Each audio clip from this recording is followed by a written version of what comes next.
एक जादुई आईना, एक बादशाह और तीन बीवियां, और एक ऐसा रहस्य जो दिलों को तड़पाता है। यह कहानी है दारुल शम्स के शहर अमीर सुल्तान हुसैन की, जिनकी चाहत एक बच्चे की है। लेकिन किस्मत ने कुछ और ही लिखा है। क्या एक जादुई आईना सुल्तान की हसरत पूरी कर सकेगा? क्या एक दिल का टूटना किसी नई जिंदगी की शुरुआत कर सकता है?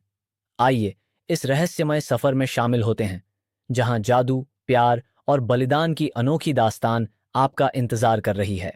एक बड़े और खूबसूरत शहर दारुल शम्स में, जहां का बादशाह अमीर सुल्तान हुसैन अपनी हुकूमत और इंसाफ के लिए मशहूर था। उसकी तीन बीवियां थीं, लेकिन किसी को भी औलाद की नेमत नहीं मिली थी।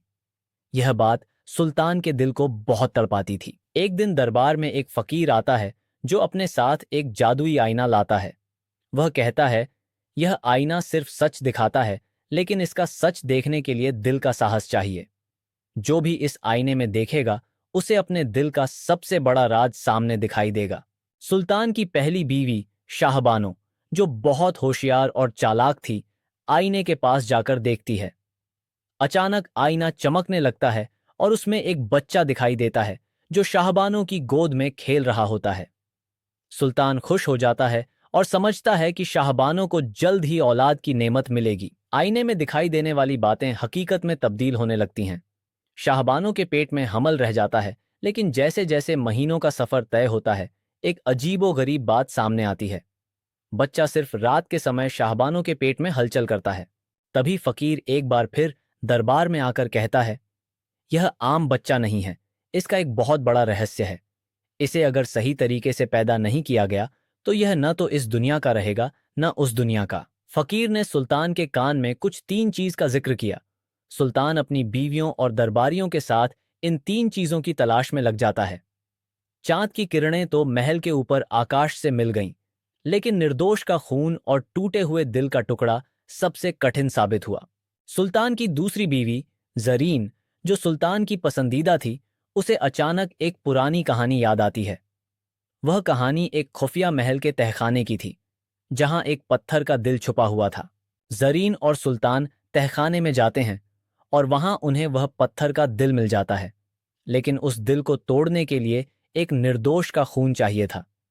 कोई भी इस कुर्बानी के लिए आगे नहीं आया। तभी सुल्तान की तीसरी बीवी गुलेरूख सामने आती है और कहती है, अगर मेरे खून से यह रहस्य सुलझ सकता है, तो मैं अपनी जान देने के लिए तैयार हूं। गुलेरू की बात सुनकर सुल्तान की आंखों में आंसू आ जाते हैं, लेकिन गुलेरुख अपना खून देकर पत्थर के दिल को तोड़ देती है। जादुई रस्म के बाद शाहबानों का बच्चा पैदा होता है, लेकिन वह आम बच्चों की तरह नहीं दिखता। उसकी आंखें चांद की रोशनी जैसी चमक रही थीं और उसके दिल में पत्थर का एक हिस्सा था।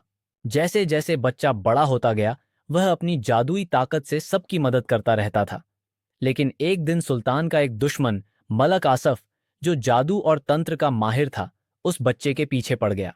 सुल्तान और उसकी तीनों बीवियां बेहद परेशान हो गईं। तभी फकीर ने सुल्तान को एक आखिरी उपाय बताया। उसने कहा, बच्चे को बचाने का सिर्फ एक ही तरीका है। सुल्तान, आप उसे सच्चे दिल से पुकारो, ताकि वह अपनी असली ताकत को पहचान सके। सुल्तान, शाहबानो, जरीन और गुलेरुख ने एक साथ मिलकर सच्चे दिल से बच्चे को पुकारा। बच्चे ने अपनी ताकत से मलक आसफ की सारी बुरी जादुई ताकतों से निजात मिल गया और बच्चा खुद ब खुद आम इंसानी जिंदगी में आ गया। सुल्तान का परिवार अब खुशहाल हो गया, लेकिन जादुई आईने को महल से दूर कहीं छुपा दिया गया, ताकि कोई और उसका गलत इस्तेमाल न कर सके। फकीर ने आखिरी बार दरबार में हाजिर होकर कहा, हर दिल में जादू है, बस जरूरत है सही तरीके से उसका इस्तेमाल करने की। तो दोस्तों, हमारी जादुई यात्रा यहीं समाप्त होती है। क्या आपने इस कहानी में जादू और दिल के रहस्य को महसूस किया? हमें उम्मीद है कि यह दास्तान आपके दिलों को छू गई होगी। अगर आपको हमारा वीडियो पसंद आया हो, तो कृपया इसे लाइक करें और अपने दोस्तों के साथ शेयर करें। और हाँ, हमारे परिवार का हिस्सा बनने के लिए हमारे चैनल को सब्सक्राइब करना न भूलें। हर नई कहानी के साथ हम और भी करीब होंगे और आपके साथ इस सफर को साझा करना हमारे लिए खुशी की बात होगी। आपका प्यार और समर्थन हमें और भी बेहतर बनाने की प्रेरणा देता है। हमें आपके विचार सुनना बहुत पसंद है, तो कमेंट में बताएं कि आपको यह कहानी कैसी लगी। धन्यवाद दोस्तों, मिलते हैं अगली कहानी में। हमेशा खुश रहिए, प्यार बांटिए और अपने दिल की सुनिए।